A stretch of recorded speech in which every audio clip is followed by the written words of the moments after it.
According to Disney, Ohana no longer means family. It means making a quick buck off of a shitty faithful adaptation that's about as faithful as Bonnie Blue. Yes, I'm going there. The amount of issues that are wrong with the live-action Lilo and Stitch are far and wide. Luckily, I'm gonna touch base on all of them. But before that, let's talk about the good that came from this film before I start grilling it to high heaven. One of the few redeeming qualities of this film are the CGI, the acting, and the comedy. I will say, based on how each character was adapted from the actual animated movie, was actually pretty good. From that, the acting from the majority of them was actually pretty decent in the grand scheme of things. And the Granny, as well as Stitch, literally carried this film, both in acting as well as comedy. Another big plus of this film that I praised for the longest time was the CGI. From what I can remember, the CGI for Stitch, Pleakley, Jumba, and everything else that involved CGI was actually really good. With maybe a few issues here and there whenever they tried to pet Stitch because it just didn't seem right, but they cut it off damn near immediately as you started seeing it go wrong. Now, the comedy, I actually really enjoyed that. While subtle, it still made me laugh in some places. And the comedic timing from both Stitch as well as the Granny was actually perfect. Which, again, also explains why the Granny, as well as Stitch, carried this entire film because it was entertaining to see them. Now let's talk what was wrong with this film. I, for the love of everything holy, have no idea why Disney cannot give us a faithful adaptation of any of the animated films that have ever existed. If you have a solidified story that you know is good,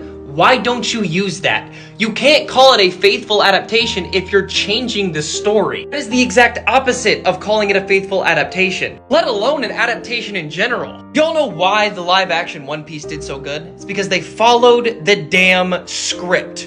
Word for word, bar for bar. You would think that alone should tell people, maybe if I follow what already exists, maybe then things will actually be good. It's really not a hard concept to get, and the fact that it takes me, of all people, to tell you this time and time again, over and over, to get the point but still not getting it is crazy. It's so blatantly obvious, yet somehow Disney doesn't get it. With that, you're taking away important characters, you're adding characters that don't need to be there, you're changing up the entire story, completely derailing what the movie is actually meant to show, let alone what it represents. First off, you remove Captain Gantu, and then you explain to the audience why this isn't the case after the fact, not even in the film, saying it didn't work for live action, as if he's not an important key point in the original film. You think I'm gonna believe such a bullshit excuse? Absolutely not. He is a key component, a literal key character in this film. The villain, if you will. But instead, you're gonna make Jumba the villain and deny him his original accent. And then you're gonna make both Jumba and Pleakley not cross-dressed to make them look like aliens trying to disguise themselves as humans,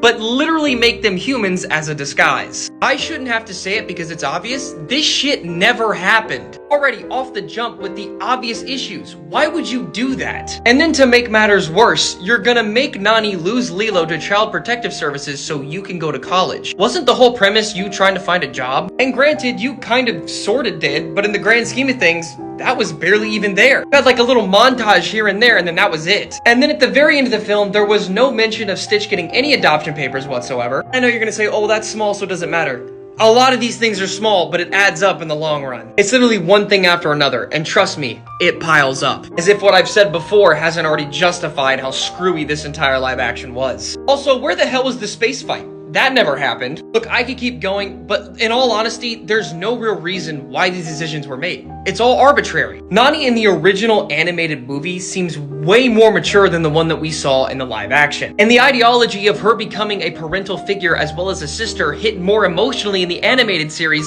than it did in the live action. I did not feel that as much as I should have compared to the other one. There are moments where I felt it here and there, but it shouldn't just be in specific places that I feel it.